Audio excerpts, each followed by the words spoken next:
start.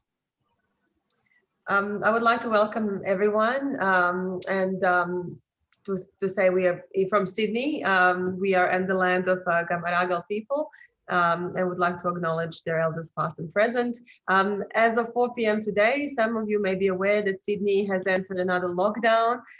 So this is probably the first webinar, not just for ESAANZ, New South Wales and ACT, but for many of our colleagues who will be pretty much forced not to travel, and another lockdown just before school holidays is not ideal.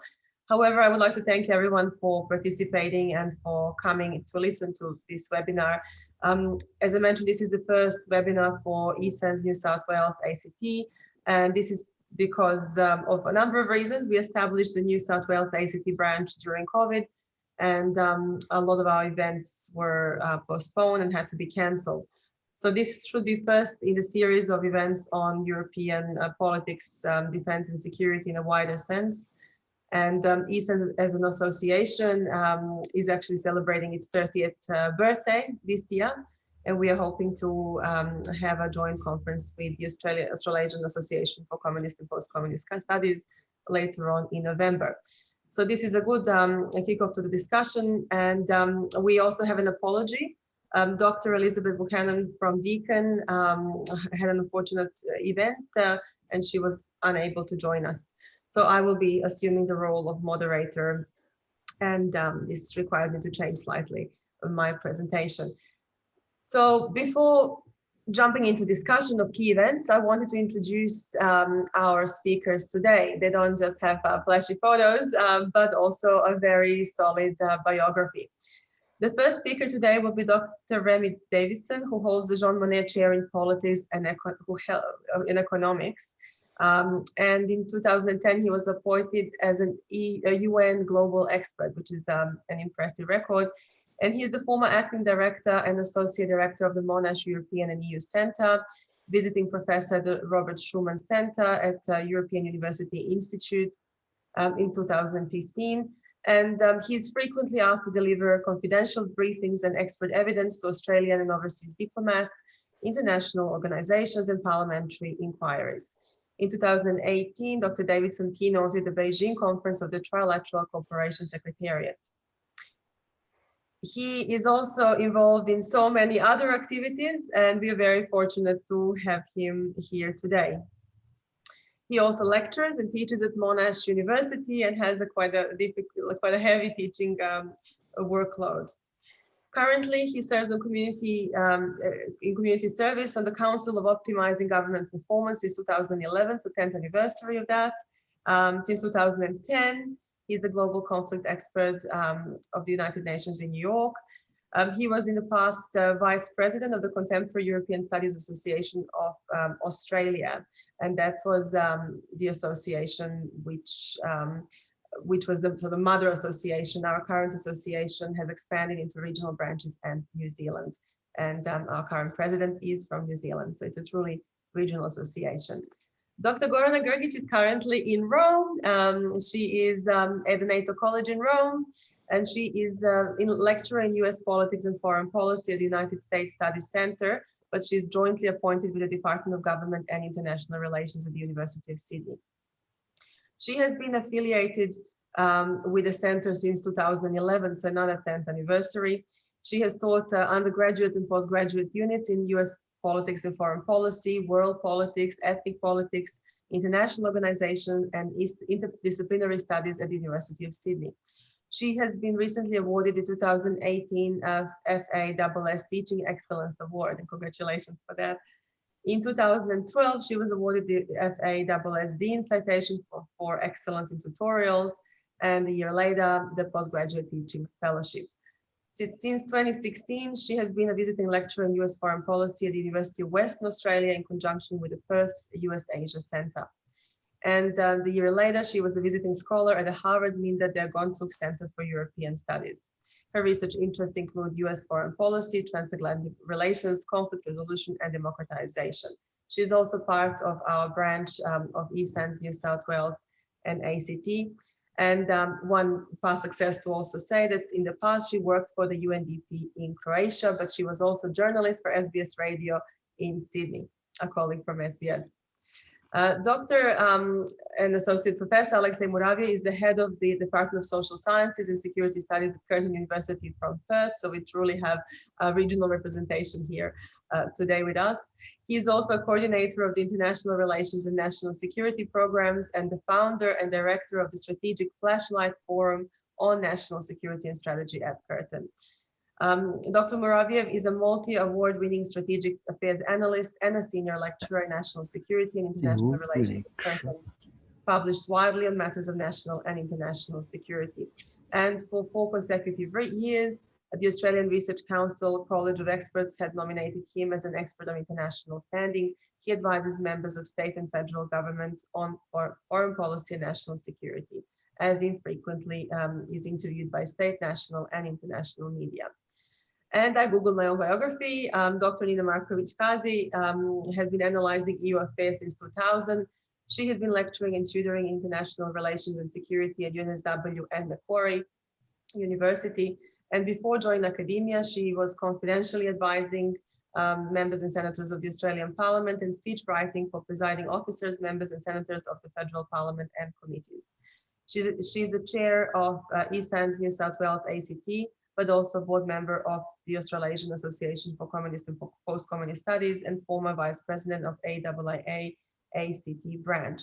She works for SBS Serbian Radio and is a published poet.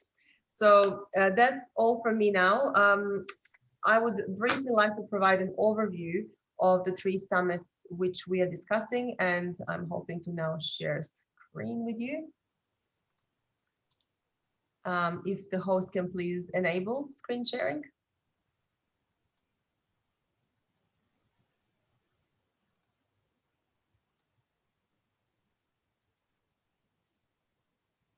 Gosha, can you please enable screen sharing? Yes, that should work now. Thank you. Can you try again? Yes, please. So let's start from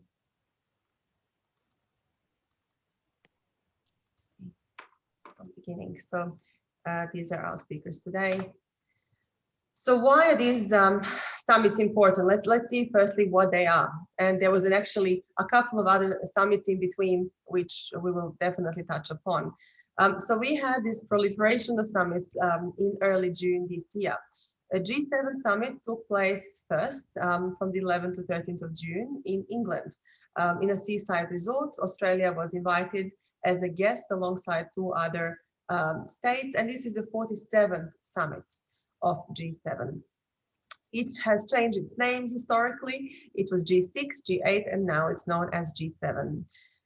NATO summit took place on the 14th of June in Brussels, and it is the 31st heads of government and heads of state meeting. However, this is an organization with one of the longest military alliances in history, in modern history, 72 years.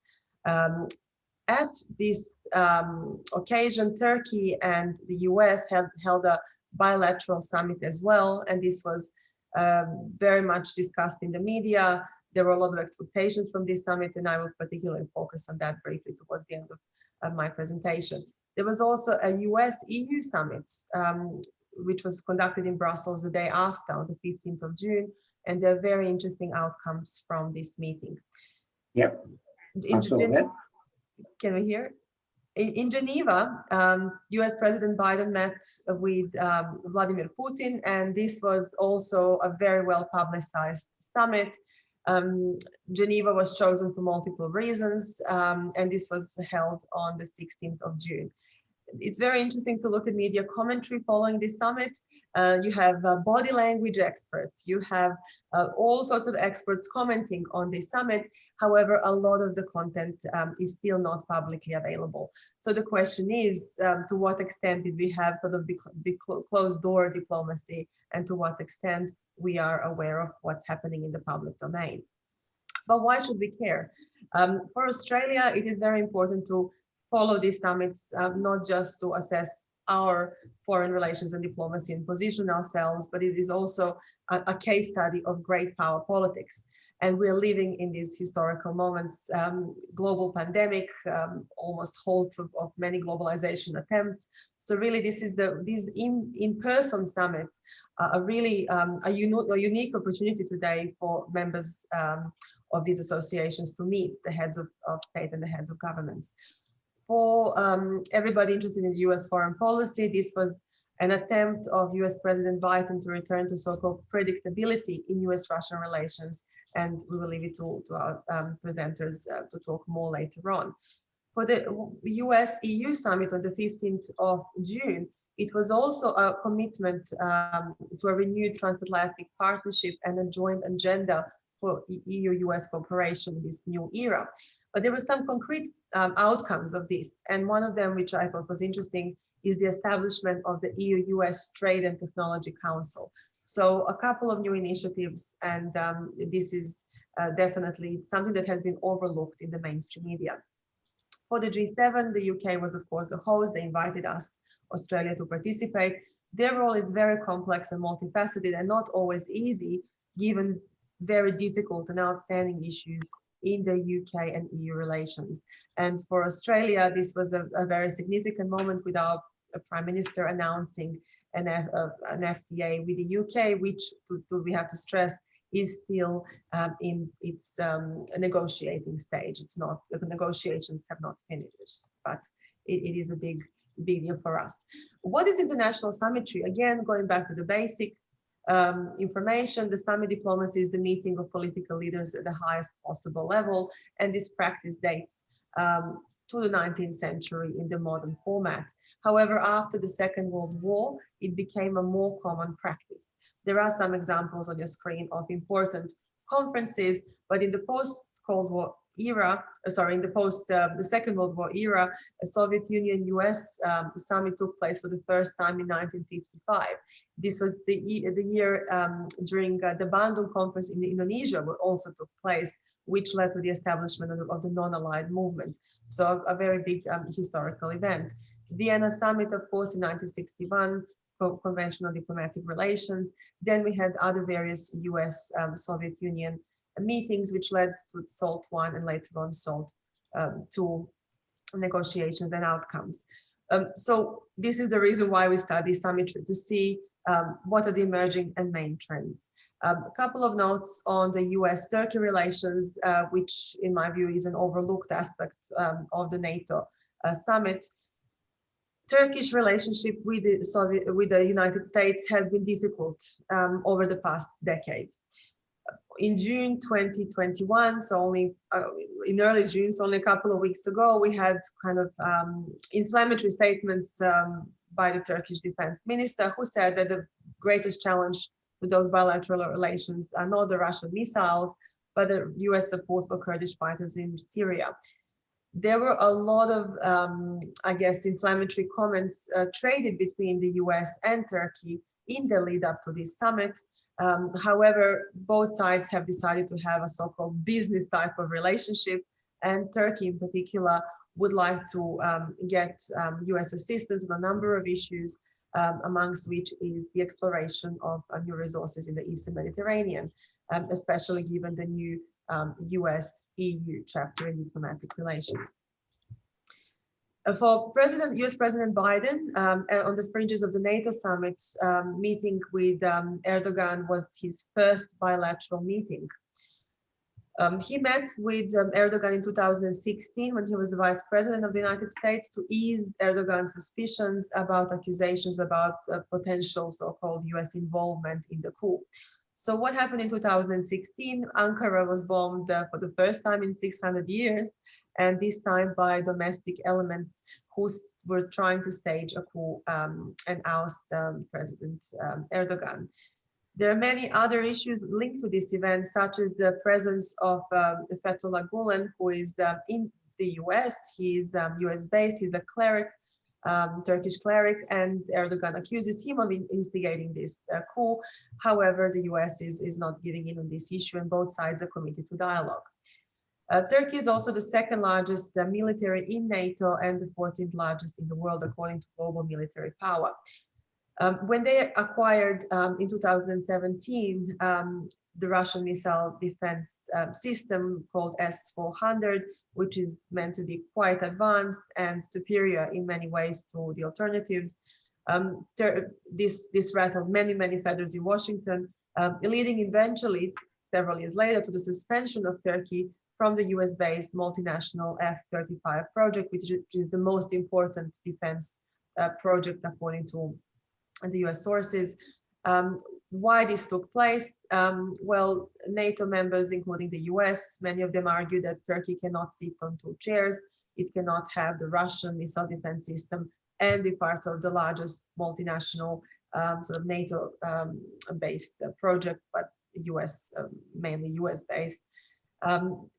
Turkey is not giving in. Erdogan said, no, we are not going to give up with this ongoing project. Which led to the US placing sanctions on Turkey in December 2020. And there was even a senator, John Thune, who suggested that the US needs to change its legislation to buy the S-400 from Turkey to analyze it. But Russia would, of course, need to give assent, and this is very much unlikely. But you can see how big of an issue this is. Syria and a couple of other issues are quite pressing for both parties, but the business-like relationship is likely to continue. For Geneva, there are quite interesting facts and figures for the Biden-Putin summit. It was a very expensive summit, lasting only 130 minutes. We don't know how much the Russians spent, but the US has spent over $1 million just on hotel accommodation. Over 300 journalists were covering the event, more than 4,000 police officers and army personnel in Switzerland. And there was an interesting exchange of gifts. We don't know what Putin gave Biden at this stage, but Biden gave Putin a pair of aviator sunglasses with Made in USA sign and a crystal bison statue. And apparently the bison is actually a sign of cooperation. The Swiss government gave both parties watches as gifts. This was interesting because obviously Swiss have a good tradition, very long tradition in producing watches. But if we look at it from another sort of point of view, in China, for example, if you give somebody a watch or a clock, it's actually a very bad sign. In this case, it was a good sign. A concrete outcome was to return ambassadors to their diplomatic posts, and both posts were vacant. And cybersecurity was a huge theme, in particular because in April, the US Eastern Coast was under a massive cyber attack. It is suspected that the cyber criminals were residing in Russia. And this is an area of cooperation, of growing cooperation between Russia and the US, because despite what many are suggesting, it is very actually difficult to catch cyber criminals, and they often are escaping even the best intelligence services. The summit, in my view, was not a huge success, but it was an important step forward. And let me pass on the baton to Remy to continue.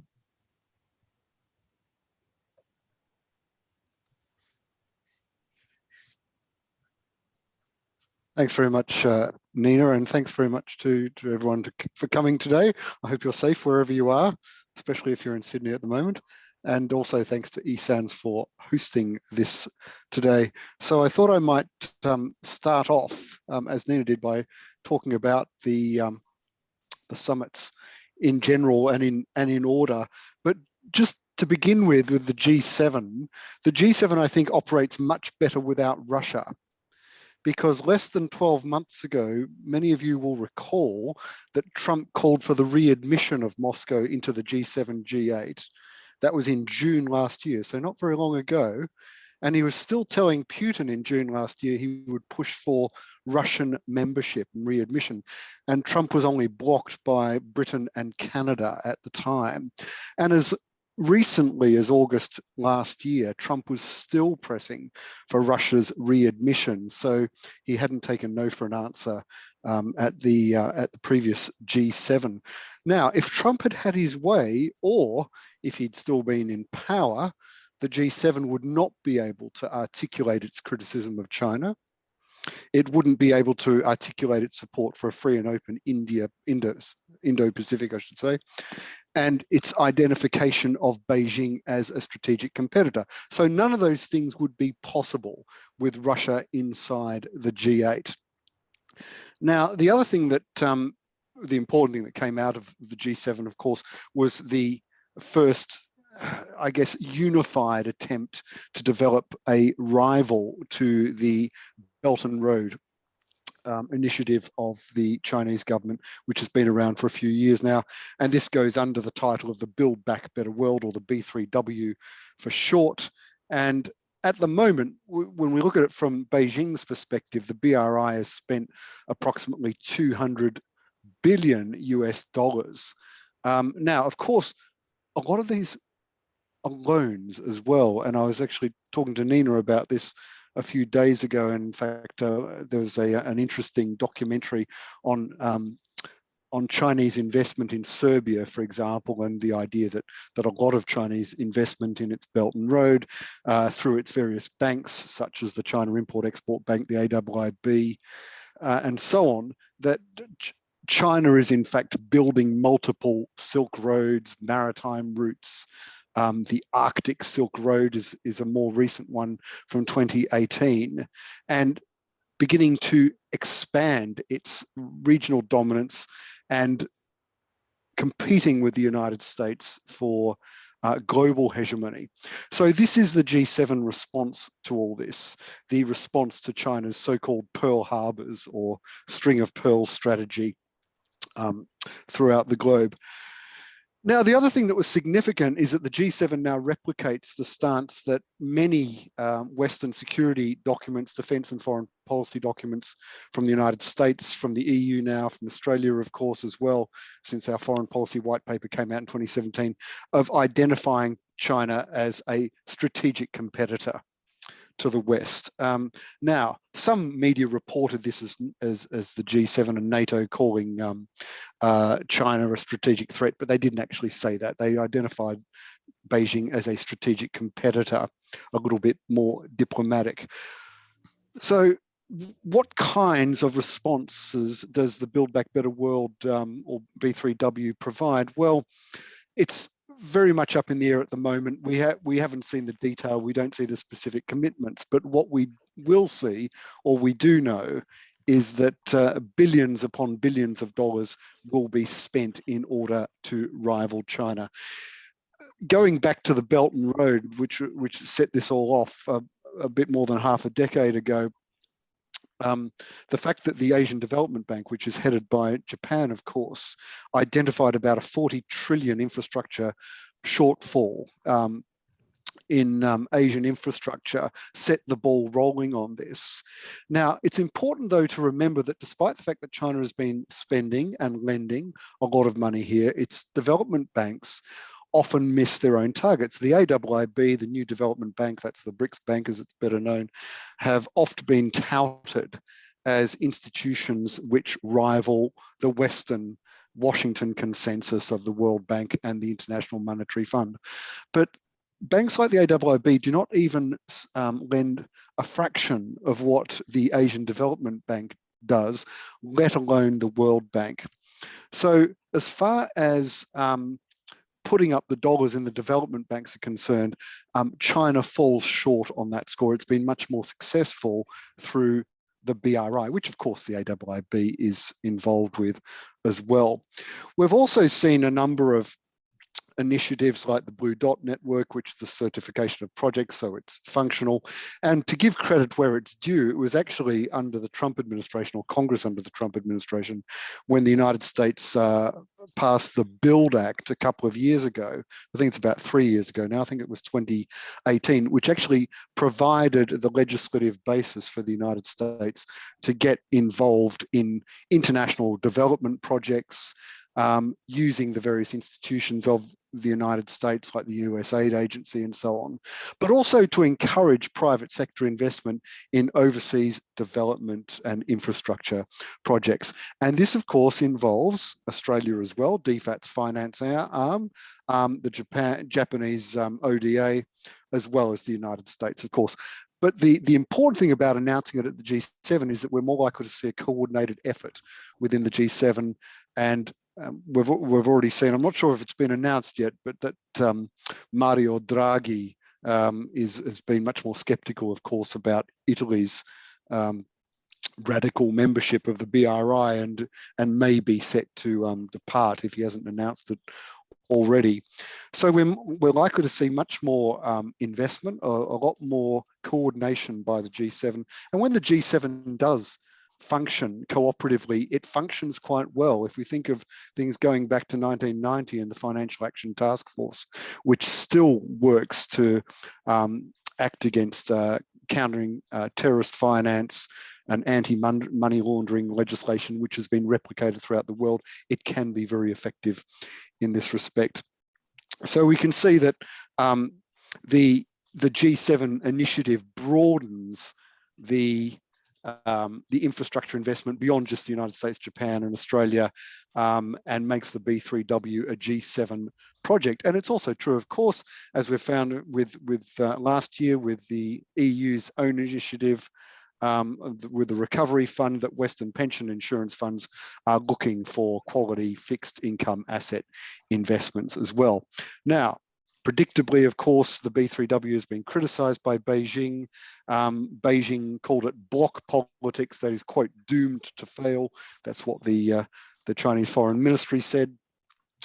They're unlikely to match the BRI expenditures, as I said, but the G7 and its allies, so not just the G7, but its allies as well in Europe and beyond, will compete and provide infrastructure and developmental investment, importantly, based on the rule of law and transparent standards. Because when you look, for example, at the AIIB and its involvement with the BRI, it doesn't meet the Sustainable Development Goals of the UN. Only very belatedly, late last year, did Beijing reluctantly, after many years of getting involved, for example, in carbon projects in India and elsewhere, say it would start complying with the UN Sustainable Development Goals. So as far as rule of law, sustainable development, the World Bank, the ADB, and the European Investment Bank, as well as this new B3W, is much more likely to be successful in that respect.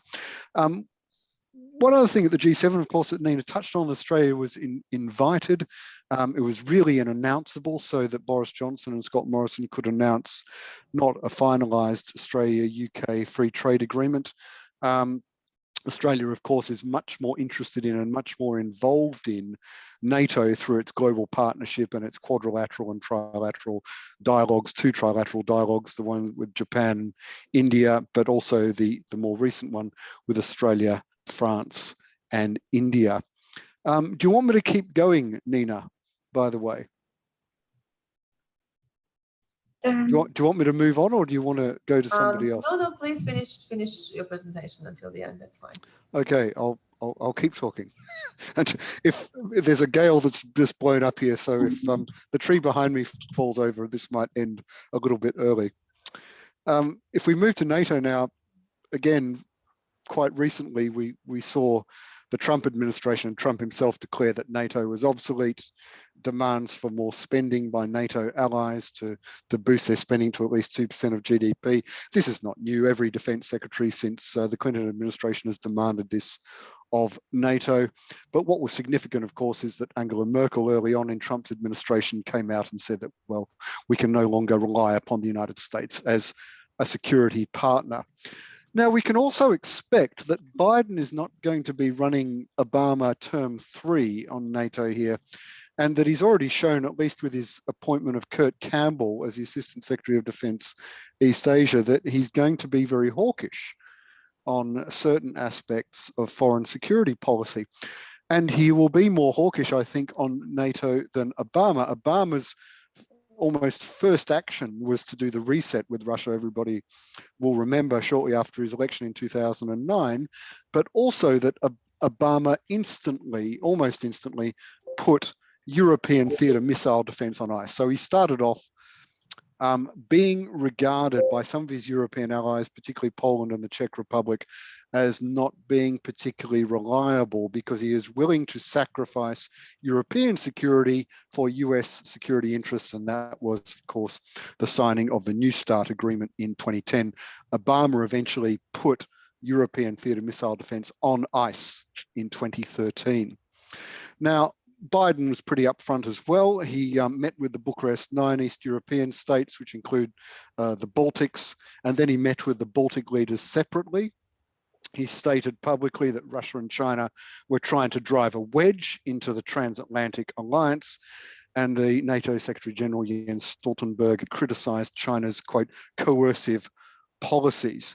Now, NATO's most interesting change, and it's opaque at the moment, but the thing that first struck me at the end of the NATO summit was that, did we just see a tilt towards a NATO pivot to Asia?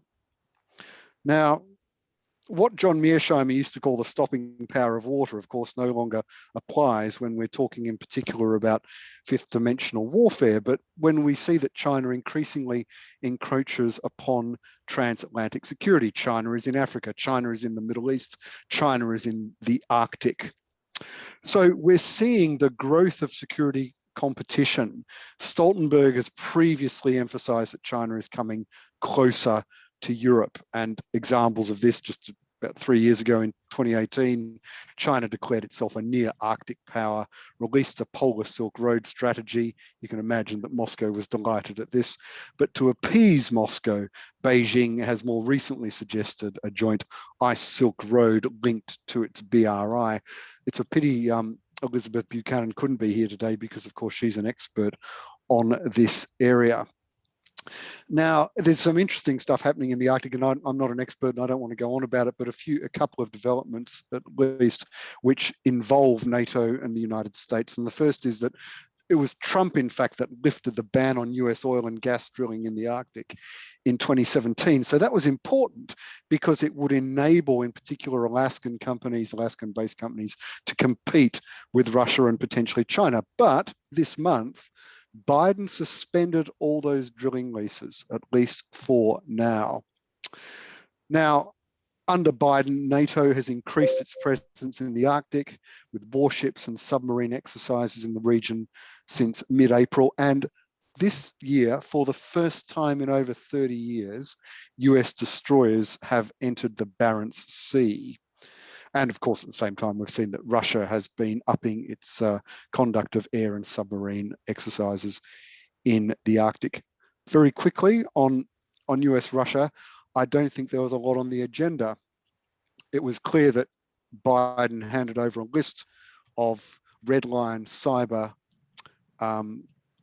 sites, which if attacked would cause the United States to respond, that there would be consequences with Russia. The reopening of the diplomatic dialogue and the readmission of ambassadors that Nina talked about is also an important aspect of stabilization. But I think what happened, as far as Biden announcing that he'd arrived was concerned, and again more hawkish, was the fact that before the summit, Biden spoke and reiterated the point about NATO membership for Ukraine. Alexei might like to comment about Georgia a little later. I didn't see him talk about Georgia, but still no membership action plan. We know that this has been frozen, this has been on ice since it was first announced at the Bucharest summit in 2008 at NATO, and then the Georgian war put an end to that. There's never been a membership action plan for either Georgia or Ukraine, let alone Kosovo, for example. We also saw that rapprochement between the United States and the EU and NATO partners, Nord Stream 2, the gas pipeline between Russia and Germany, Biden waived the sanctions on Russian and German firms, which Trump had been very hard on. Nord Stream was already about 95% complete by the end of 2020. And the cyber red lines that Biden identified, he asked Putin how he would feel if a ransomware attack hit Russia's oil network. And of course, he reasserted the US commitment to NATO Article 5 and said that a major cyber attack would be considered an activation of Article 5 of NATO's mutual security treaty. So I'll leave that there for now because I don't want to take up all the time, and hand you back to Nina.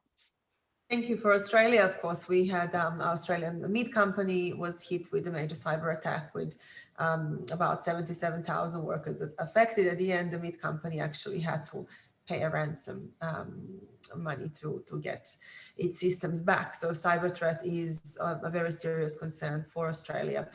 Maybe if we can hand over the microphone, virtual microphone, to Gorana and see what does the world look like and these three summits from Rome. Great, thank you, Nina, and nice to see so many of you joining in, especially if you're in Sydney. I guess there's no better place to be than in front of your various screens now, given the restrictions. So I will provide just a little bit of a kind of overview from a perspective of someone who studies the transatlantic alliance and its various manifestations. So it's been really interesting over the past week or so, just going through the various kind of commentary and the wash up of all the summitry, and to see how many kind of metaphors and allusions to romantic relationships have been used in these kind of parallels between summits and Biden coming to Europe. And you know, relationships gone away or maybe restarting. So I was particularly intrigued by people saying that in terms of US-EU relations, it's almost like a wayward lover came back after years of cheating, saying I've changed, I'm a different person now. We can make this work. Whereas with Russia, it was almost like a one good day in a very, very, very long streak of bad days in a bad relationship. So anyway, there you go. Just a little bit of a kind of everyday perspective on this high politics and a lot of hard power summitry that has gone on.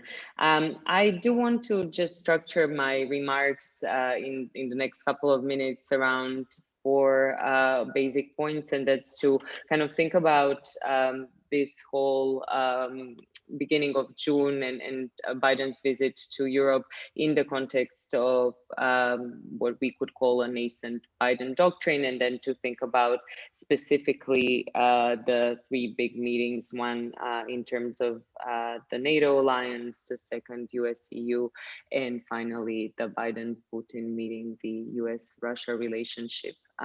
So I'll try not to go over the same sort of points and repeat what Nina and Remy have already said, but basically just to start with, if you're not a US politics or foreign policy kind of aficionado or a specialist, if there is one thing to know about Biden is basically that he is the kind of president of restoration.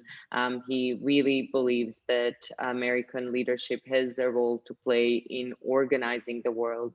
And so his big promise was that he would return the United States to multilateralism, to diplomacy, that he would prioritize alliances that are predicated on shared values, that he would also build broader coalitions and focus on some of the kind of key issues that the administration holds near and dear, whether it's climate, whether it's trade, arms control, ending forever wars, and really conducting foreign policy in the way that he would return principles to foreign policy.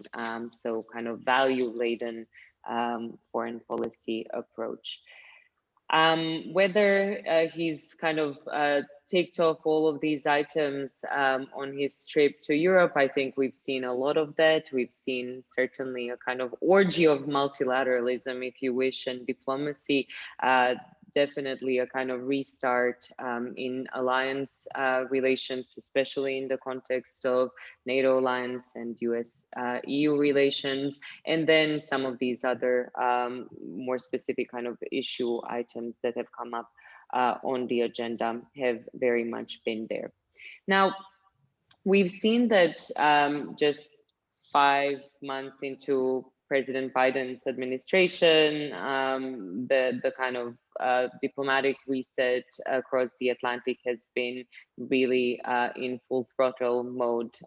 So much so that actually a lot of European leaders and diplomats are now professing how great it is to be dealing with Biden. There are no more those kind of forced laughs on photos and so on. But I would say overall what we've seen is a lot of stylistic and rhetorical shifts, but in terms of substance, we are yet to see a lot of these tangible deliverables really happen, because obviously these things take time, and that's understandable, but also because some of the policies of the Trump administration have been somewhat sticky. And, you know, if you think about US approach to trade, for instance, even though now there is certainly a concerted effort to, and Remy was already talking and alluding to that, to basically try to do away with the kind of unilateralism and protectionism of the Trump era, there is still this kind of guiding thought that things need to be built in America, right, and made in America. And that this makes sense, the kind of buy American for domestic purposes, and that the United States won't necessarily be all that kind of self-sacrificing on that front.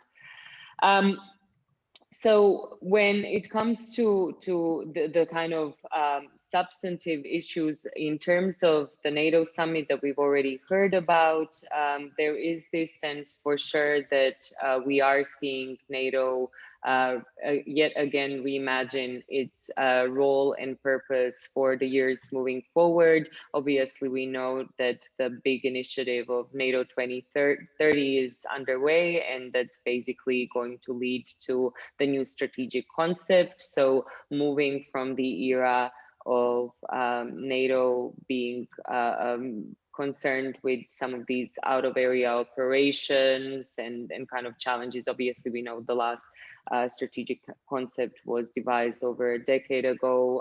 So focusing on the kind of greater Middle East and really not thinking in the terms of the return of major power rivalry, if this is the sort of paradigm that we should be thinking about, but really the United States informing a lot of the views on the purpose and the nature of the alliance moving forward, and increasingly thinking not just in terms of global reach, but global challenges. And I would say that some of the issues, whether they are in the realm of cybersecurity or the kind of emerging disruptive technologies, are things obviously that are completely new on the agenda, and that we are going to see and hear a lot more about.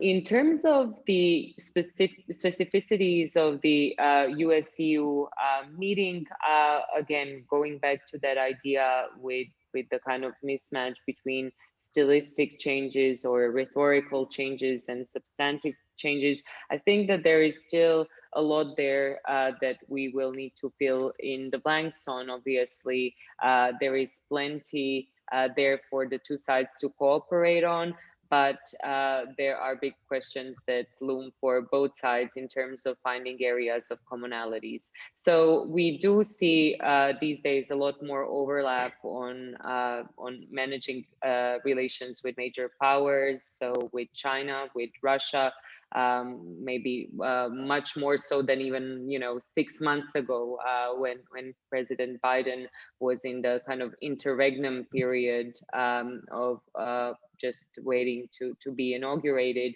and that was obviously the time that the EU basically initialed the EU-China investment deal. Obviously, the kind of attitude towards China is souring in Europe and increasingly so, and also the Russia relations started off very poorly in terms of the way that EU handled it early in the year. with that infamous visit by Joseph Borrell to Moscow back in February. There are some incremental shifts there that could see more potential for cooperation. But again, this is still very early days. We are going to see, and we can talk more about the kind of specificities in the Q&A section as to what some of the particular aspects of these relations might look like. I've already mentioned trade. So Buy American, the kind of push to reshore supply chains, that is something that's going to stay, because obviously those are the domestic pressures for Biden administration. But obviously it's good that we don't hear more, and we won't be hearing more about tariff escalations. And there is the push to find permanent resolution to various disputes that have been going on, like the Airbus Boeing, but many others, steel and aluminum tariffs and so on. On climate, this is probably the area where we will see the two sides leading the way. It was really interesting to see that during that summit that President Biden organized earlier in the year, there was almost outbidding of who is going to promise more to do on the climate front. Again, we are yet to see what the specificities are going to be. We know obviously about EU's own Green Deal.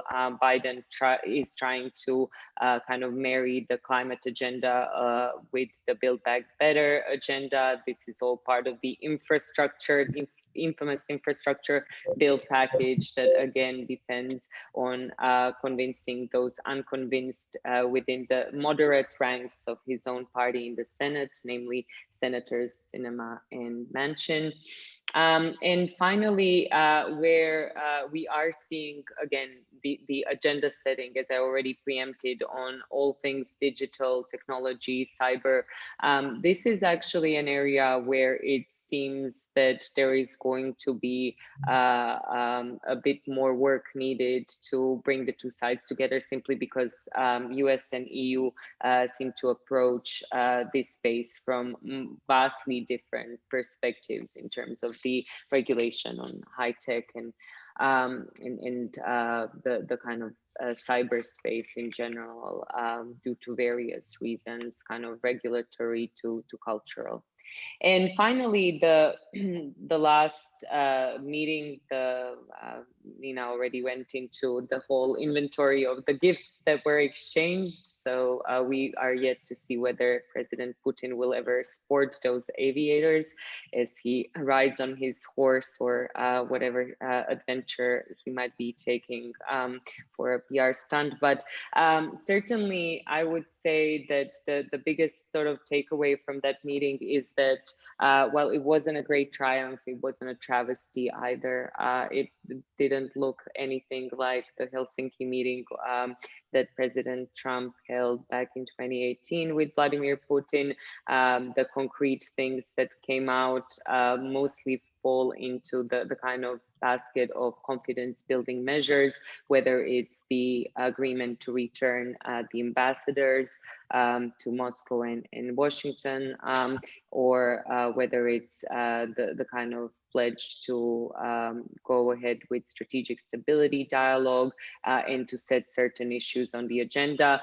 One of the marked sort of changes in comparison to previous US-Russia summits has certainly been the fact that cyber is now front and center and is being given equal treatment as talks on arms control and nuclear proliferation. So this is a kind of watershed moment in US-Russia relations in that sense, but we are yet to see the kind of credibility of commitment and the way that the two sides are going to go about it. For the United States, this is something that's really of utmost priority, being that it has been subject to cyber attacks that have come from either Russian government or actually various entities that have been affiliated or abetted by Kremlin.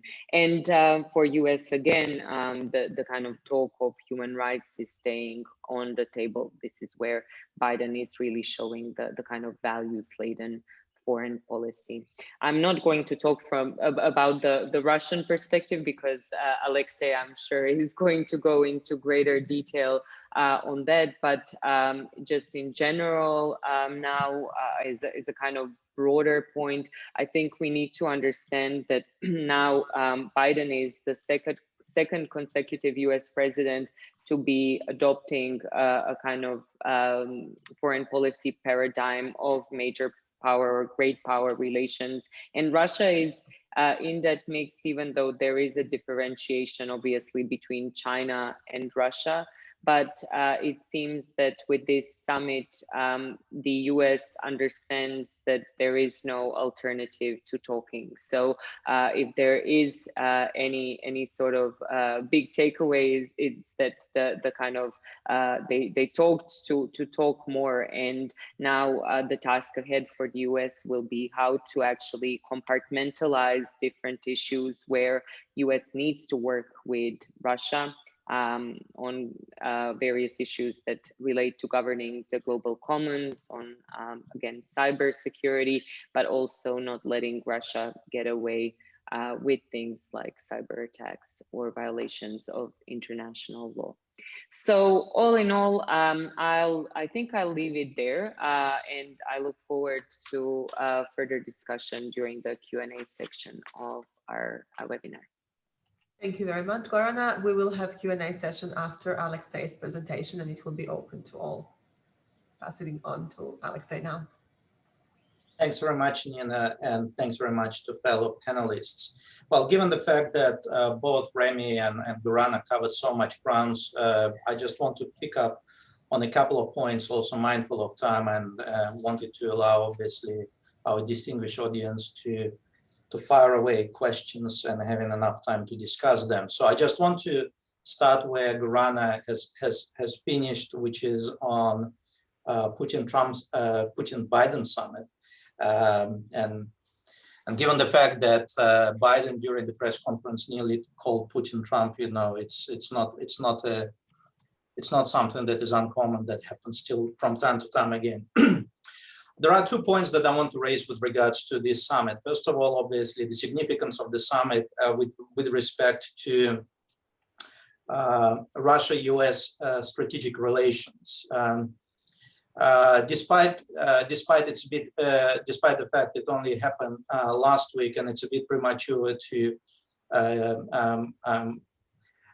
sort of reach any significant conclusions about the summit, because time will tell, you know, the extent of the conversation. And it seemed like the conversation was fairly extensive. You know, a couple of preliminary points that we can draw right now. First of all, it looked like, and it came across as almost like the summit of the equals. It may sound controversial, it may sound a bit unorthodox, given also what my fellow colleagues had said a few minutes ago, but it wasn't a one-way traffic. It wasn't Biden telling Putin how he wants things to do. It was a conversation that went both ways, and we need also to factor in the developments that preceded the summit. First of all, the significance of the summit can be highlighted by the fact it was the first time that both Biden and Putin had overseas trips, not just since the start of the pandemic. That was certainly the case for Putin, but certainly since Biden was sworn into the office. The summit was as a result of the United States administration calling in for the need to have a face-to-face conversation. But the controversy surrounding the summit obviously highlights not only its significance, but the complexities that exist in the state of bilateral strategic relations between the two nuclear superpowers. And again, it was the summit of the countries that have by far the most formidable military capability. So whatever was discussed and reached at the summit is something that affects us all. Given the controversy that preceded the summit, including the remarks made by both leaders about one another, for example, during the election campaign, Putin compared Biden and his camp to Russia's Communist Party, saying that he is prepared to work not only with Trump administration should he win the election, but also with Biden administration, given the fact that ideologically they aligned very closely with Russia's communists, which obviously was a highly controversial remark aimed at obviously mobilizing the right-wing conservative electorate in the United States, playing it into the favor of Trump and his campaign, and obviously finishing with a remark coming from Biden early in the year, who effectively concurred that in his mind Putin was a killer. So it wasn't something that was starting on a positive note with respect to personal connections, even though the two leaders knew each other and had opportunities to meet with each other much earlier than last week. The conversations that both leaders effectively commenced with one another by using every single public opportunity, every single opportunity with media to flag their points of concern, to identify barriers and red lines, to identify limitations to what they're prepared to discuss. The dialogue between the two leaders effectively commenced before they actually sat down in that library in Geneva, which in itself was pretty significant, and the anticipation and the hype what would come out of the summit just reflected its significance. I would actually disagree with Remy that when he said that there was not much that they that on the agenda. I mean, it's a bit hard to judge what exactly the two leaders discussed, so preliminary analysis could only be based on what was revealed by either their press secretaries or what the leaders commented on at their press conferences that they held after the summit. And based on remarks presented by the two, it looked like the discussion list was pretty broad, ranging from theme-based discussions on climate, cyber, human rights. And it wasn't just one way when Russia was accused or given limitations like those 16 sectors that are supposed not to be attacked in any way, but it was a two-way traffic. Certainly Putin made it very clear that he effectively identified the United States as the principal country from which the majority of cyber attacks were launched, and Russia was part of that systematic cyber campaign. He also made comments, at least during the media conference, on how he was effectively comparing the situation with human rights abuses in the United States versus Russia, effectively reflecting time and time again on the situation that happened during the siege of Capitol in early January this year. But then the two sides apparently discussed issues concerning the Arctic, the US withdrawal from Afghanistan and the situation there, the situation in Iran, and briefly touching on Ukraine. And this is where Putin once again, certainly during the press conference, made it very clear that for him, Ukraine was not a major point of discussion. It wasn't discussed in depth. And certainly he was very dismissive before the summit and after the discussion with Biden, that Moscow identified clear red lines with regards to Ukraine, especially its membership or potential membership in NATO. Certainly before the summit, Putin made it very, very clear in a Ria Blunt interview where he effectively said that the arrival of NATO's military capability on Ukrainian territory would simply be unacceptable to Russia, and Russia will be forced to take retaliatory steps. He came short of describing what those steps are going to look like, but given the fact that early in the year we saw a rapid buildup of political military tensions on the border with Ukraine when Ukrainian forces were messing along their line of control with breakaway provinces in Luhansk and Donetsk, and that saw a swift retaliatory action coming from the Russian military that massed around 80,000 of its troops near the border, and did it so overtly, almost like demonstrating intent by using all media channels possible to showcase that we are on the move. You need to take us seriously. And then there was a much publicized decision to reduce escalation when apparently some political solution was reached.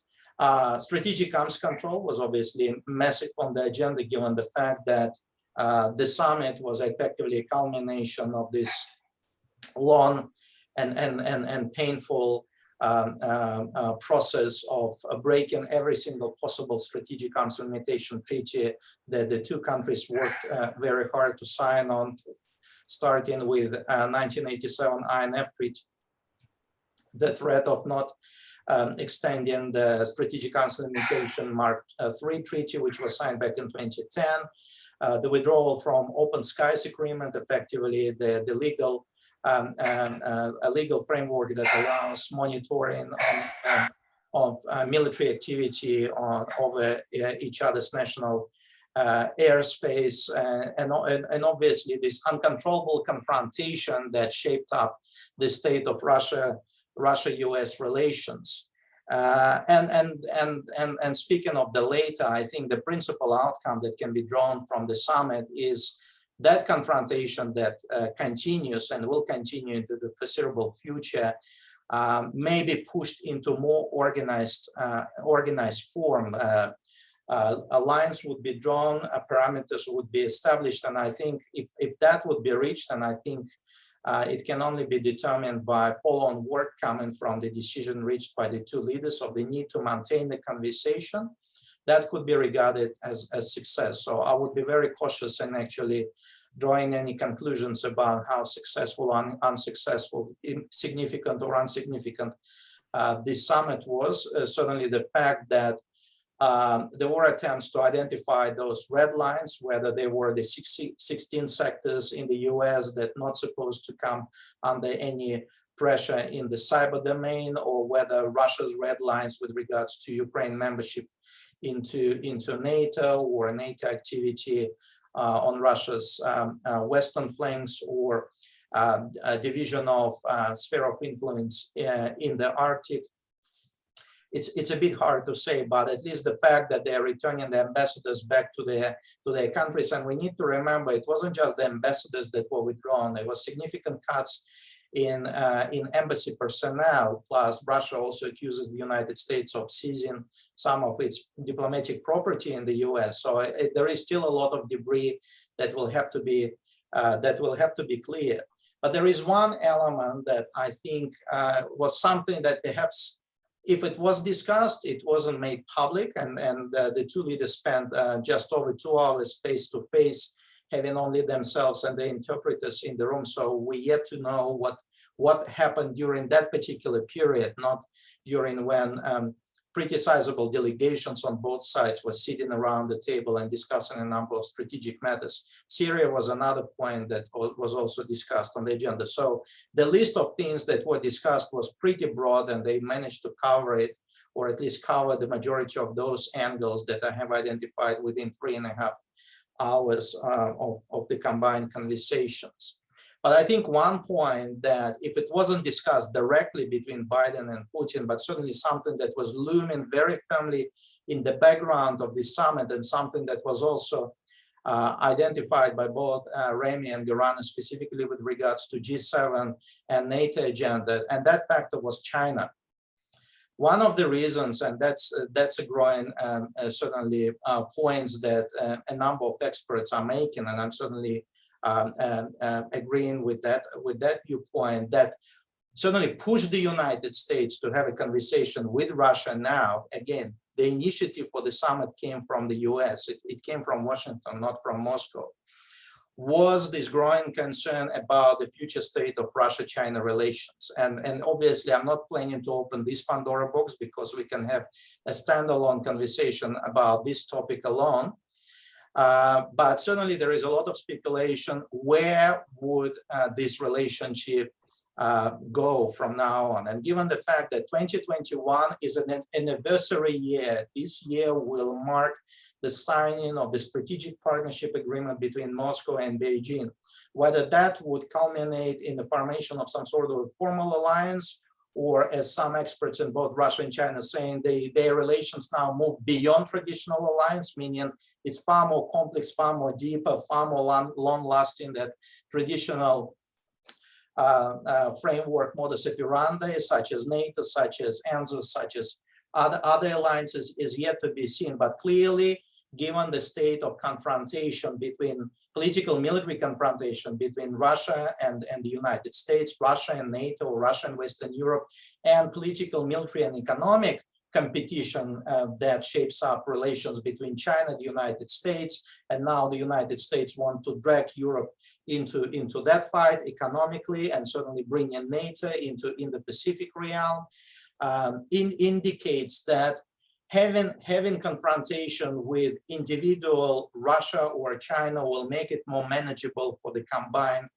Western coalition, rather than confronting a union of the two autocratic regimes or the nuclear powers that share the world's largest land frontier, well, whether you want to describe them, two greatest Eurasian powers, if we're talking about geopolitics and geography, is a different task. So it was certainly not just an attempt to sort out the relations between the two nuclear superpowers, but also test the ground and see how firm the relationship between Moscow and Beijing is, whether Moscow can be sort of drifted away from Beijing to see the relationship between Moscow, Russia and China perhaps showing some cracks as it did in the 60s, and how the United States capitalized on it in the 70s and 80s, or in fact that alliance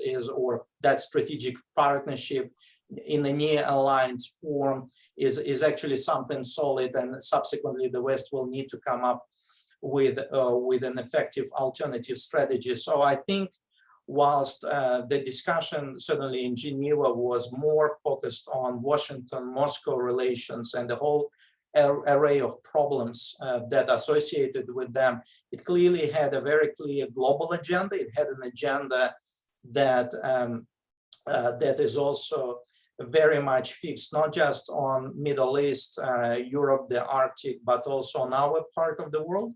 And apart from that, yes, cyber is important. Climate change is really important. Human rights are really important. But I think what made this summit even more important is this looming China factor, which I think was the highlight of Biden tour of Europe, which finished with his meeting with Vladimir Putin. And that was certainly at the background, if not one of the core points of some sort of an innuendo conversation or an open track conversation that the two leaders of these two great powers had when no one else was present in the room. So the China factor, it was something that shaped up the three summits that have been analyzed and briefly covered in today's in today's workshop, and something that was definitely very much an embedded part of this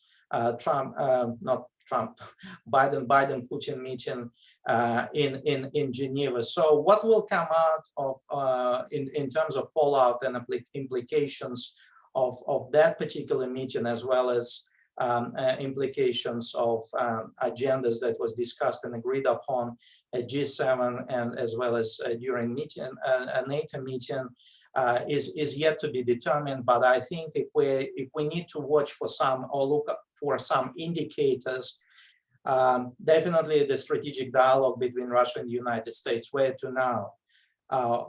Organized, manageable confrontation, or it would be just a nice declaration and we'll continue to slide into wild east versus wild west from now on, once the two leaders kind of left the room.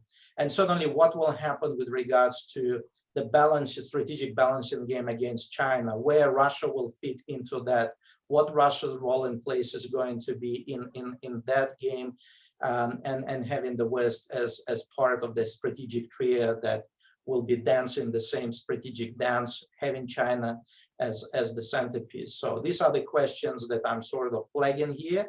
More than happy to take questions and certainly join the conversation. Thank you.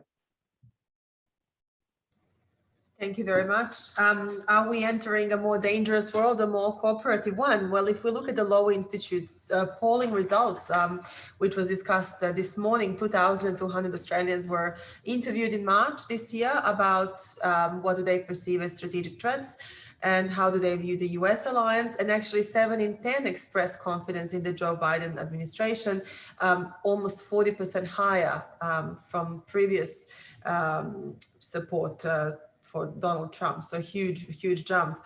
On the other hand, China, 60% of Australians saw China as a security threat, only 16 as a cooperative and responsible power. But in 2018, the equivalent result was 12. Only 12% of Australians saw China as a security threat. So China is definitely a big topic on the agenda.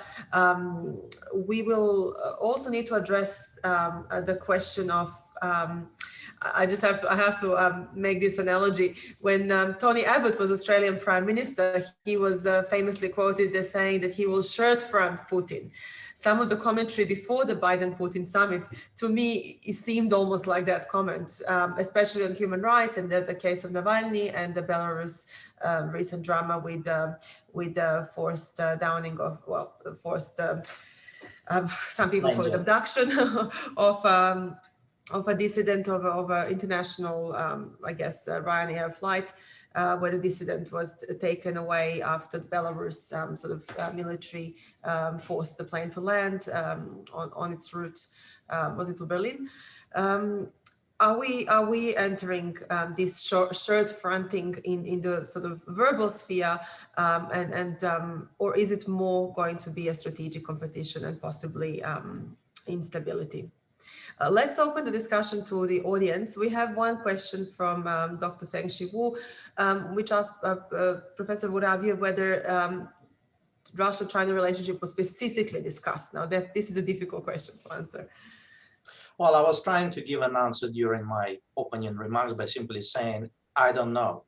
I mean, I could only guess it perhaps was part of this agenda during the direct conversation or a very private conversation between Putin and Biden. Certainly none of the leaders commented on that overtly during their respective press conferences. But this is something that came up in the conversation prior to the meeting. Putin indicated about this agenda during his interview to NBC before flying into Geneva. Biden was referring to China in a number during a number of his media engagements prior to leaving for Europe.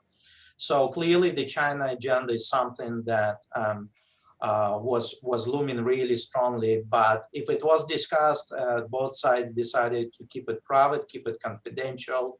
But given the fact that there was commentary coming from Beijing immediately following the Biden-Putin summit in Geneva, it was very clear that the Chinese were watching Switzerland and news from Switzerland with the magnifying glass and the red pen. So they they clearly understood that they were very much in the focus of their attention, even if Washington and Moscow were still talking about bilateral business. But having these conversations with having China on the back of their minds in one way or another. Thank you. We have a question from Flamia Zimmerman, who is joining us from Perth as well. Hi, Nina. Thank you for giving me the floor, and thank you for inviting me to join this fantastic panel. Thank you for the panelists. I should put my hand down. Yes, fantastic. So, the panel was discussing US, EU, Russian relations views from Australia. So my question is, in the light of the rise of China and increasing competition between China and the US, are we going to be expecting, a view from Australia, a perspective from Australia. Are we expecting greater EU engagement in our region, in the Indo-Pacific? And should we be expecting a possible engagement of NATO in the Indo-Pacific? Thank you. This is for the whole panel, and if all of you can just give some reflections on this regard. Would you like to start? Yeah, I'm happy to go ahead. Yeah, that's a great question, Flavia. Thank you for that. Absolutely, we are seeing the kind of transplanting of the transatlantic alliance and various sort of relationships into the Indo-Pacific. So just for a bit of context, just over past couple of years, we've seen a number of European countries, EU member states, actually come up with their Indo-Pacific strategies. So it was France that did it first in 2018, followed by Germany in 2020, followed by Netherlands also in 2020, and just this year we've seen even the EU Council agree that the Commission and the High Rep for Security Affairs and Foreign Policy should produce another kind of overarching EU Indo-Pacific strategy. And if you take a look at some of the NATO documents that have been kind of leading up into the strategic concept discussions, some of them actually explicitly mention Indo-Pacific. Interestingly enough, not the communique out of the last summit. It still talks about the Asia-Pacific, but it definitely talks about the need to engage with partners in this part of the world. So for Australia, there are certainly, and I mean, I forgot to mention UK, obviously, with its strategic review that got published several months ago as well, talked about the Indo-Pacific, the role of the United Kingdom in the Indo-Pacific, and obviously this comes now. We've seen on the heels of the agreement for Australia-UK trade deal. So there is a lot of buzz now in terms of the kind of deliverables. We've seen different countries sending their flotillas over to this part of the world. We've definitely seen pledges, and Remy was talking about that as well in the context of, say, G7, in terms of building back better, right? And kind of thinking about how some of the members of the transatlantic initiative, if not directly, compete with BRI and so on. But I think that there is still plenty there that's you know, left kind of to fill in the blanks, basically. And while we've seen a lot of energy and a lot of pledges for the European Union, it's always going to, in that kind of context, it's always going to be this sort of question of priorities, right? And even NATO has strong voices to stay kind of much and as far as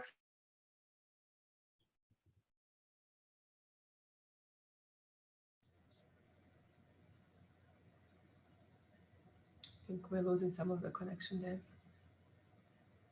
Field is, and so those debates are being held, and there are a lot of kind of domestic pressures and internal pressures to maybe not quite have, maybe to not have as an ambitious of an agenda. So we are yet to see what this is going to mean. But I would say overall, if you do peruse some of these strategic documents, you will see no lack of ambition, at least rhetorically. I might quickly add to that. I mean, I know that since 2014, Australia and NATO have developed a deeper relationship on interoperability.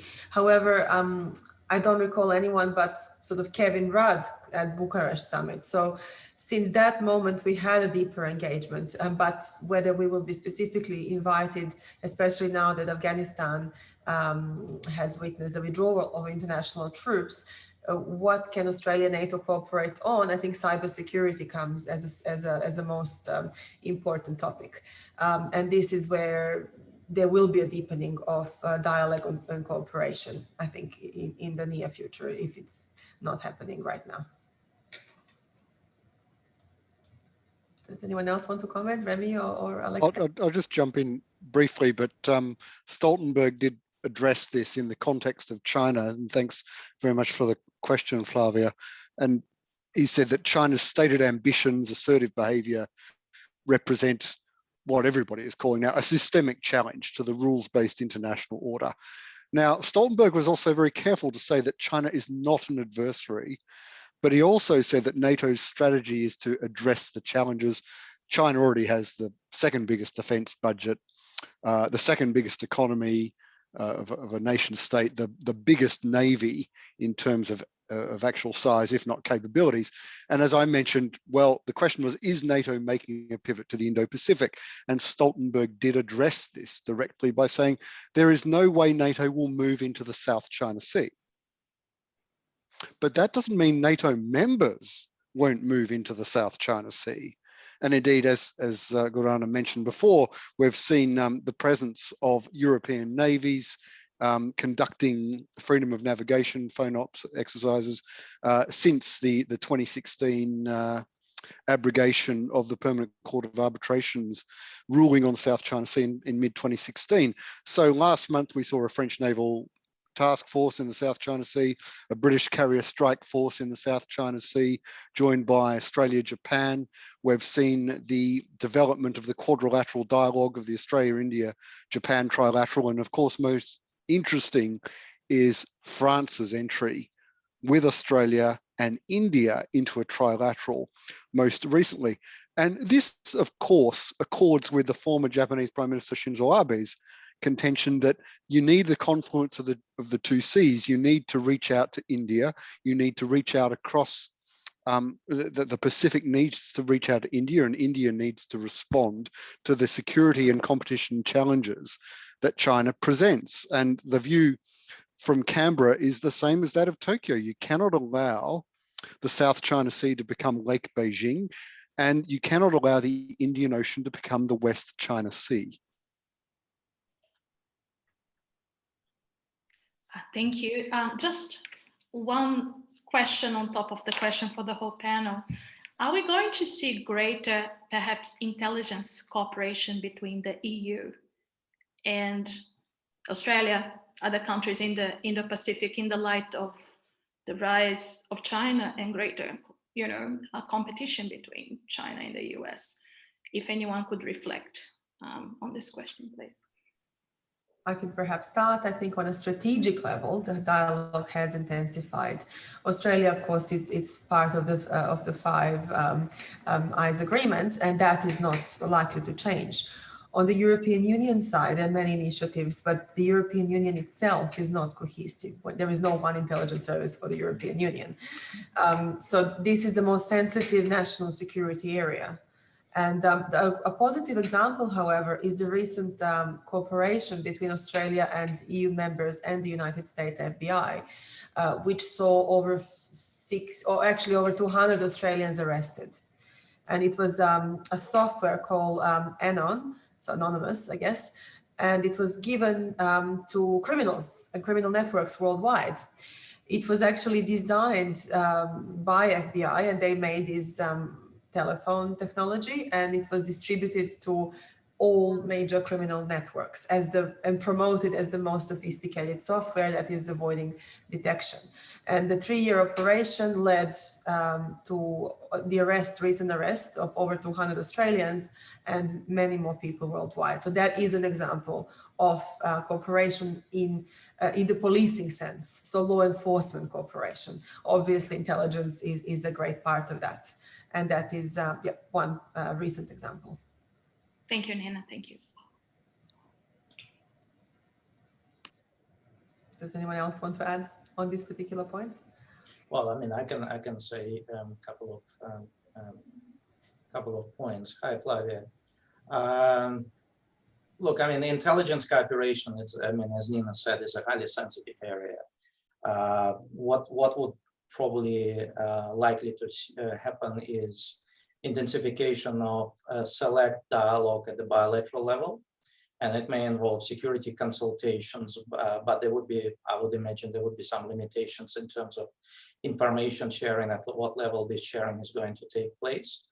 Australia is likely to intensify high-level intelligence exchange with countries with which it has specialized agreements. I would certainly nominate the UK as an example on that matter. So Five Eyes, again, it's an established mechanism, and even though there were some issues with New Zealand lately, but I think this is where it's going to work. So I think it's important to differentiate security consultations, which may involve sharing of sensitive data or closed door discussions, 1.5 track 2 levels, and proper information sharing and intelligence. And again, we need to also differentiate between, say, criminal intelligence, what Nina was referring to with regards to apprehending criminals, and say strategic and military intelligence. And even if there's going to be an intensive dialogue with regards to combating organized crime and terrorism, which we have established mechanisms with the EU and NATO, it doesn't necessarily translate that same level of information sharing will occur with respect to discussing or sharing critical intelligence. And again, it also comes to the fact who generates this intelligence. Australia has robust intelligence capability, but it's limited in scale. And so is Europe. I think the UK is an exception, less extent France, even less extent Germany, but by and large, the European intelligence capacity is definitely no match for the one of the United States, Russia, or China. So it's a matter of who is the principal source of that intelligence. And certainly with regards to both Europe and Australia, EU is more of an exception here. The principal origin is the United States. Mm-hmm. Thank you. I might just jump in there just very briefly too, to note that we already have 9 eyes and 14 eyes on top of 5 eyes. And as far as electronic intelligence is concerned, we see that the 5 eyes with the Echelon network does not share intel with Helios. So I think, as Alexei said, there can be selective intelligence sharing, but there has always been this veil of secrecy over Echelon, which of course the United States and its allies doesn't actually admit it exists. It was the European Parliament which discovered its existence, and it does not share information with Helios, at least except on a selective basis. Thank you. We have another question from the audience, from Dr. Alex Akimov from the Griffith University, and he's asking, in your opinion, what is the level of influence the EU has on shaping the US policies towards engagement with Russia, and what are the areas where Biden's administration would be most likely to take into account the EU's position and where they will pay little attention? Now, this is an excellent question. Does anyone want to start, or should I kick off? Okay. I'm happy to kick off because I have a bit of a pet interest in US's energy diplomacy in Europe, and I think probably the most interesting development in this context of where in the context obviously of what is an asymmetric relationship between US and European Union, for sure. The fact that the Biden administration waived sanctions on Nord Stream 2, or the company that was involved in building it, is one of the kind of nods, say, to Germany in particular, and obviously it's pressing on with the Nord Stream 2 pipeline.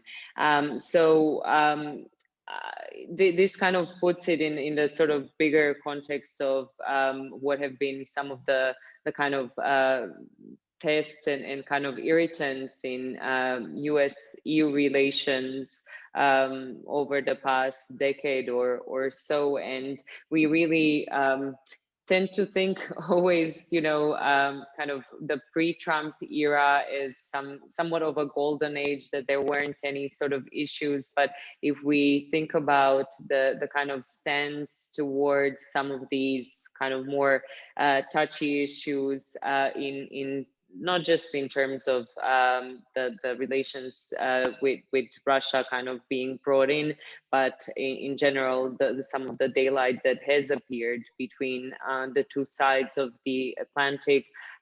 We do forget that there have been plenty of the kind of tensions on the agenda, to put it very mildly, between the two sides. But I think that why I'm mentioning Nord Stream 2 just specifically because this was seen as somewhat of a bipartisan issue from the US perspective. So the idea that US would basically be doing everything it could to try to deny Russia further influence over the European gas market by sanctioning those that are involved in Nord Stream 2. Obviously, this has raised a lot of issues, even as far back as going to the end of Obama administration, certainly going into Trump administration. But it seems that the Biden administration was more interested in resetting the relations with the EU and particularly appealing to the German leadership than it was on pressing ahead with that. Having said that, at the same time, the US has maintained the kind of policy of promoting its LNG exports, of sponsoring initiatives that would be kind of offsetting the influence that Russia has and shoring up energy security and energy independence. So things like the Three Seas Initiative that brings together Central and Eastern Europe. So in that sense, we do see at least a bit of a kind of concession or a nod to the EU. On the other hand, I would say that where there is a kind of bigger problem, and that's in general to talk about EU's position on Russia, it's one that has been kind of the little kind of rainbow of kind of pending has been going on there for quite some time. Russia has a clear approach to the European Union, and that is to deal with EU member states separately, but EU as such doesn't have a concerted sort of front and a unified front in dealing with Russia. And that's very clear. And that is why we've seen some of the kind of diplomatic faux pas and kind of inability to assert any sort of kind of clear line vis-a-vis Russia over the past number of years, despite the sanctions that obviously are being slapped left, right, and center, but at the same time, member states still finding a way to somehow circumvent them and do their own kind of rapprochements. So we've seen that on part of number of both Western and Eastern European states. So I hope that covers the question somewhat. I will also add that the next G7 summit will be hosted by Germany. And this is quite important because Germany's role will be quite unique. There are changes in German politics as well, in Angela Merkel's party. So it will be very, very interesting to follow a year from now. I think in response to Alexander's question, I would say they will be incremental and policy specific. Does anyone else want to respond to Alexander's question, and then we can move on to cyber again? No? All good. So we have a cybersecurity question by Hussein, who is asking, what do we think about the future trend of foreign electoral intervention by the US and Russia in other European countries, in their own countries, and also in Australia? I guess this question is important because next year we are facing an election in Australia. By foreign electoral intervention, this can mean interfering in another country's election through diplomatic maneuvering, cyber maneuvering, through particular trends in the opinion polling, and so on and so forth.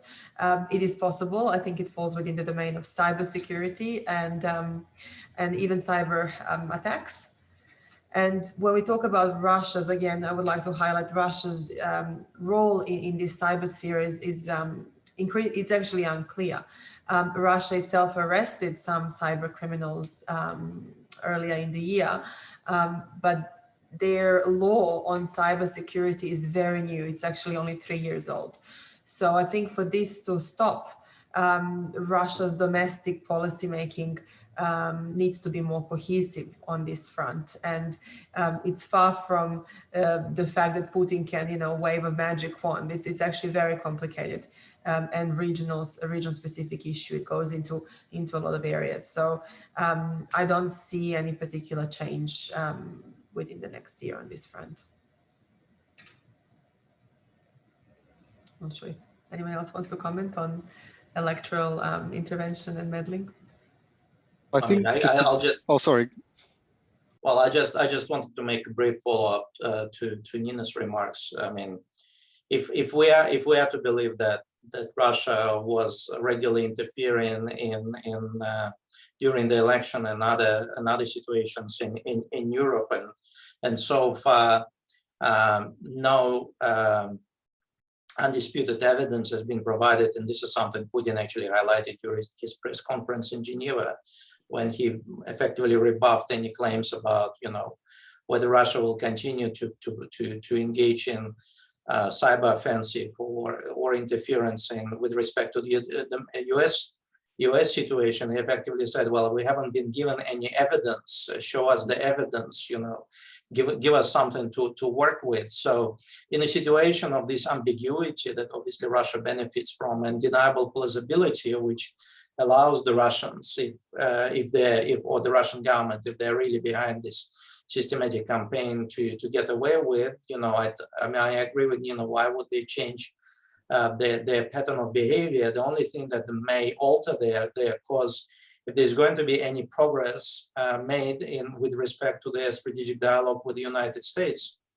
And that may become one of the quiet trade-offs when the two countries would effectively agree on certain concessions. And one of the agreements coming from Russia is we would scale down the extent of our cyber offensive, given the fact that they have fairly sophisticated offensive capability with an opportunity to deny their direct involvement, and in certain instances, even indirect involvement. As Putin was saying, the service can be located anywhere.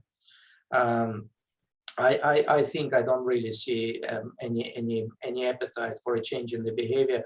Also because as Russia's foreign minister stated early in the year, and he is the guy that doesn't really make harsh remarks very lightly, he effectively described the relationship between Russia and the EU as being completely destroyed. So in this sense, the Russians kind of accept the premise they're going to be under sanctions. Sanctions regime will not be lifted.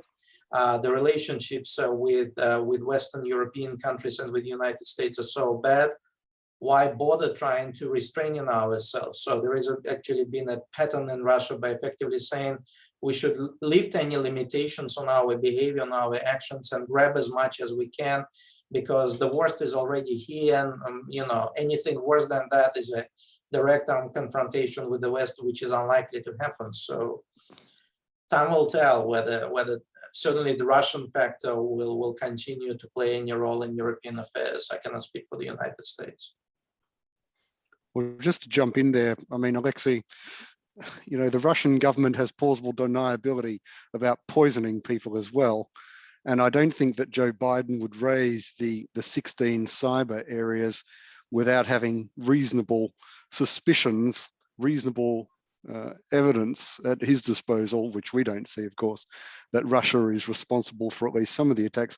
The other thing, of course, is the United States and its allies have been susceptible to more and more larger scale and more frequent attacks. In 2017, there were a bit over 1,000 attacks on the United States, cyber attacks, nearly 1,600 in 2018. We saw the attacks on the French election in 2017, the Ukrainian electrical grid in 2016, attacks on Yahoo, on Cisco, on Uber, the 2016 the Democrats and US election, and the 2020 US election, presidential election as well. So these are not just coming out of cyberspace from random 14-year-olds located in Turkmenistan or something like that, but they are sophisticated enough to be supported by state or state agents. That's, I think, the important point that needs to be made there. For Australia, cybersecurity is a growing concern. We have officially developed an offensive capability, but if you look at the amount of jobs for cybersecurity experts has skyrocketed domestically, the amount of university courses on this front. A lot of our cybersecurity expertise in the past, including for some government departments, was based on foreign labor, on foreign experts coming to Australia. In the last, obviously, 2 years, that has been a massive problem, and this is why there are many government-supported initiatives to advance Australia's capability in this regard, both offensive and defensive. There is a question for Alexei from Dr. Akimov. Do you think the US attempts to challenge Putin's control within Russia is limited to supporting Navalny's struggles, or are there other channels which are less visible publicly? Well, I would imagine that the United States would have greater capability to try to influence developments in Russia. If they're backing Navalny and his camp, I mean, they're doomed to lose. And certainly part of Russia's asymmetric response to latest round of sanctions was the shutting down these influence channels when they effectively outlawed Navalny's anti-corruption committee by describing it as an extremist organization and proscribing it, adding it to the extremist list. The way how the Russians the Russian authorities kind of perceive, they're kind of reducing an opportunity by foreign agents of influence to spread the word in Russia. They just pulled out Russia's main opposition TV channel called The Rain, or Dozhd in Russian, from the so-called presidential pool by effectively sidelining it, pushing it aside, pushing it on a back burner of Russia's media sphere. I don't think there are any limitations, at least at this stage, with regards to information sharing or engaging in some sort of influence campaigns via social media or by means of internet, because whilst the Russian authorities police it, there hasn't been any at least registered attempt to censor it or shut it down like in Belarus or in China. So there would be opportunities to do it. I mean, given the fact that now the overwhelming majority of Russian NGOs who are funded by Western foundations or Western charities have to formally declare them being agents of foreign influence, obviously makes the situation really uncomfortable, because in the psyche of the majority of the Russians, if you declare yourself being an agent of foreign influence, it automatically resonates with something dirty, something illegal, something spying look like. So obviously it complicates issues. But I think the Russian authorities kind of got a grip on the way how they control the information, and I think they're certainly trying to cleanse that political field before parliamentary elections, which will be held in September in Russia this year, and certainly they're preparing ground for effectively non so-called uncontrollable opposition for the next round of presidential elections in the year 2024. So I think, again, unless there's going to be some sort of a way out or a positive way out from the summit in Geneva, one of the ways how the Kremlin will get back at the West is effectively closing down any opportunity for spreading the word in Russia. They will retain nominally information channels. As they said, you can still get CNN in hotels while staying in Russia, or by subscribing to set packages there, or other Western media news. If the Russians want to read this news, they can still do it by means of internet. But having people who would express pro-Western views in in Russia, especially in Russian, I think that opportunity will become narrower and narrower, at least for the foreseeable future. Thank you. Are there any more questions from the audience? If there are, speak now. Hold for every of these. If not, we might slowly wrap up, and I would just like to highlight some of the key themes before leaving the last word to the rest of the panel. So some of the main themes which were discussed today are the potential wings of the wind of change from the White House that is blowing towards the US's partners, transatlantic partners.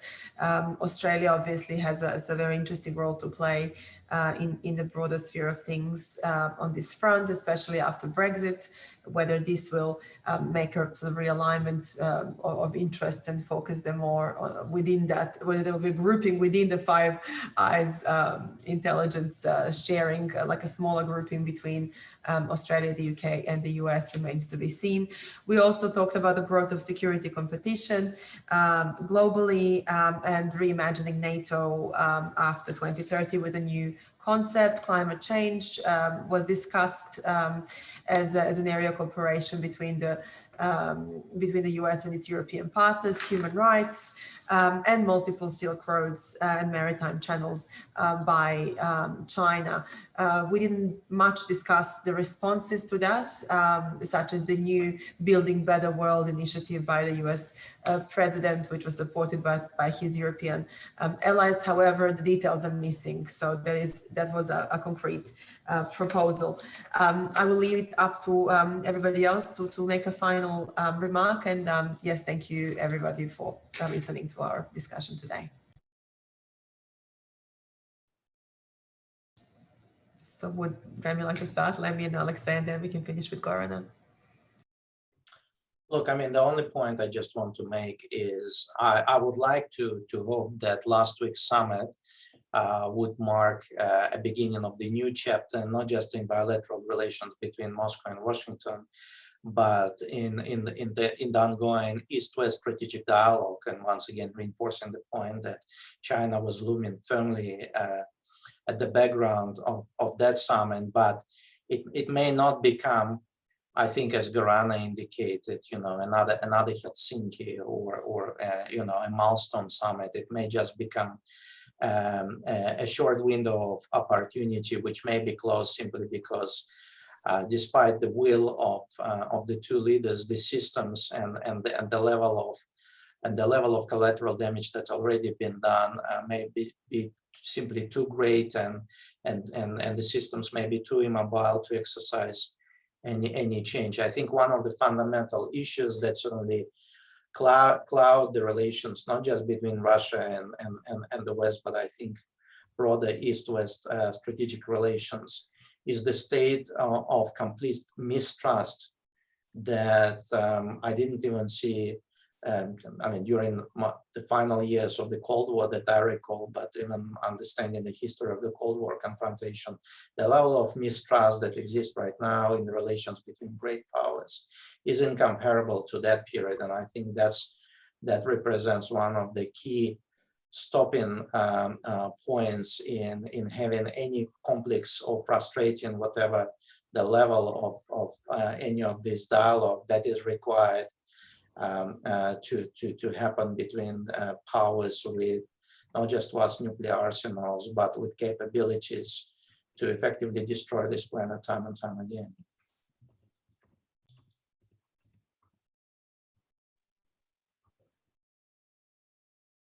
Remy, would you like to provide some final comments? Yeah, very briefly. I think what Biden was trying to announce, and I think he succeeded in doing so even before the summits, was that now Russia and China are facing a reunited West, that it's the end of the Trump administration, it's the end of American isolationism.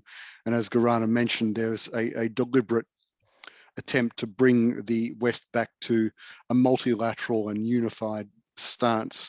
Biden's pronouncements also clearly identified who the enemies are, and the G7 and NATO reiterated that. And the audience for Biden's announcements were really the Russian and Chinese governments more than anybody else. There are a couple of questions that arise. The fact that despite the fact that Biden has opened the door a crack as far as Ukraine and, as he put it, finding a way for Ukraine to get into NATO, Russia has said that, or Putin has said that this would be a provocation if the United States and NATO were to do so. But it also begs the question as to whether now, does Russia have a veto on NATO enlargement? The final point is that I agree with Alexei, we don't have a Cold War, we don't have the kind of great power rivalry that we saw prior to 1990 in the strategic sense, but with the proviso, the caveat that this could develop into a Cold War if either side, and by that I include China, crosses the red lines.